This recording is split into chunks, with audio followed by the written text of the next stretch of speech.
In this video tutorial, I'm going to show you guys how to calculate characters without Excel or Word.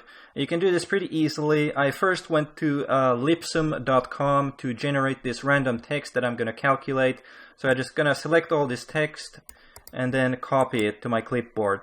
Then I'm going to head over to charactercalculator.com. So you can find this also linked in the video description, so you can click to it from there. And then just here where it says type in or copy and paste your text here, you just want to paste the text that you want to calculate there.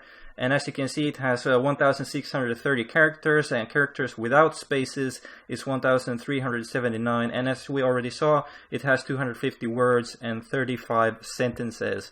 Now that's pretty good in my book, and that's how you do it. That's how you calculate characters in a text without Excel or Word.